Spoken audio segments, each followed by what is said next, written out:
بسم اللہ الرحمن الرحیم والصلاة والسلام علی رسولہ الکریم اما بعد۔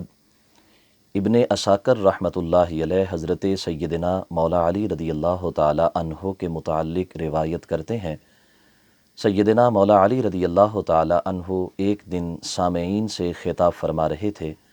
دوران خطاب آپ رضی اللہ تعالی عنہ نے ارشاد فرمایا، جہاں تک میں جانتا ہوں ہر کسی نے چھپ چھپا کر ہجرت کی ہے سوائے عمر فاروق رضی اللہ تعالی عنہ کے۔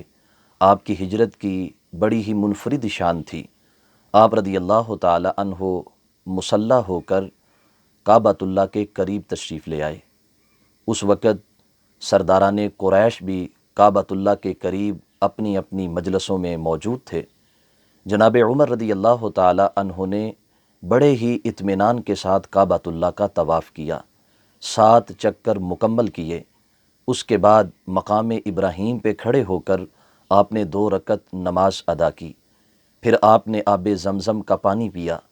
بڑے ہی اطمینان کے ساتھ آپ رضی اللہ تعالی عنہ کفار قریش کے قریب آئے اور ان کے سرداروں کو مخاطب کر کے آپ نے ارشاد فرمایا کہ اے سرداران قریش، دیکھ لو میں ہجرت کے لیے نکل رہا ہوں۔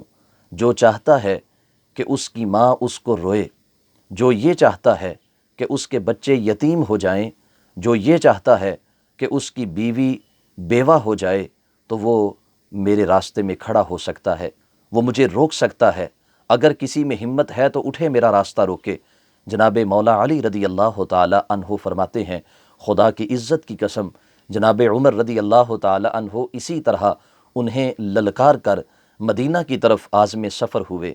آپ نے سفر ہجرت کا آغاز کیا۔ فما تابعہ منہم، بڑے بڑے سردار جو بڑے غصے والے تھے، جو اسلام سے انتقام کا جذبہ رکھنے والے تھے، جو اپنے سامنے کسی کو کھڑا ہونا پسند نہیں کرتے تھے، ان میں سے ایک بھی جناب عمر رضی اللہ تعالی عنہ کے پیچھے نہیں گیا، کیونکہ وہ سب جانتے تھے کہ جناب عمر رضی اللہ تعالی عنہ کے پیچھے نکلنے کا مطلب اپنی موت کو دعوت دینا ہے۔ جناب عمر رضی اللہ تعالی عنہ کے پیچھے جانا اپنی بیوی کو بیوہ کرنا، اپنی اولاد کو یتیم کرنے کے مترادف ہے۔ اس لیے جناب علی رضی اللہ تعالی عنہ فرماتے ہیں کہ ایک بھی ایسا نہیں تھا کہ جو اٹھ کے آپ رضی اللہ تعالی عنہ کا راستہ روک سکے۔ پھر جناب عمر رضی اللہ تعالی عنہ جب اپنی ہجرت کا اعلان کر کے مکۃ المکرمہ سے نکل رہے تھے تو کئی صحابہ کرام رضوان اللہ علیہم اجمعین آپ کے ساتھ چل کے آپ کے قافلے میں شامل ہو گئے، جبکہ اس سے قبل کفار قریش کا یہ انداز تھا کہ وہ اپنے اپنے قبیلے کے لوگوں کو روک لیتے، جیسے ام المؤمنین حضرت ام سلمہ رضی اللہ تعالی عنہا کے خاندان والوں نے آپ کو روک لیا۔ آپ کی گود میں جو بچہ تھا جناب ابو سلمہ رضی اللہ تعالی عنہا کا، تو ان کے خاندان والوں نے اس بچے کو چھین لیا۔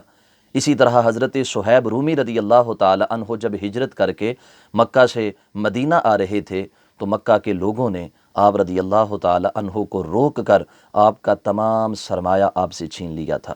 لیکن جس وقت جناب عمر رضی اللہ تعالی عنہ ہجرت کرنے کے لیے نکلے تو آپ نے سب کو کہا کہ اگر کسی میں ہمت ہے، اگر کوئی لڑنے کا شوق پورا کرنا چاہتا ہے، اگر کوئی اسلام کی راہ میں رکاوٹ بننے کا شوق پورا کرنا چاہتا ہے تو آئے، خطاب کا بیٹا عمر تمہارے سامنے کھڑا ہے۔ اسی لیے تو حضرت سیدنا مولا علی رضی اللہ تعالی عنہ اپنے منبر پہ کھڑے ہو کر اپنے عہد خلافت میں لوگوں کو جناب عمر کی شجاعت اور دلیری کے متعلق بتا رہے تھے۔ احباب ذی وقار، یہ منفرد اعزاز ہے جو حضرت سیدنا عمر فاروق کا ہے۔ جیسے اسلام کے لیے تمام صحابہ کرام نے اپنی تلواروں کو نیام سے باہر نکالا ہے، لیکن قیامت تک کے لیے یہ اعزاز حضرت زبیر بن عوام رضی اللہ تعالی عنہ کے پاس رہے گا کہ انہوں نے سب سے پہلے کفر کو للکارتے ہوئے اپنی تلوار کو نیام سے باہر نکالا تھا۔ تمام صحابہ کرام نے بوقت ضرورت اپنی کمانوں سے تیر پھینک کر دشمن کے سینے چھنی کیے ہیں، اسلام کی حفاظت کی ہے، لیکن قیامت تک کے لیے یہ اعزاز حضرت سعد بن ابی وقاص رضی اللہ تعالی عنہ کے پاس رہے گا کہ وہ پہلے شخص تھے جنہوں نے اسلام کی خاطر اپنے تیر کو دشمن کے اوپر پھینکا تھا۔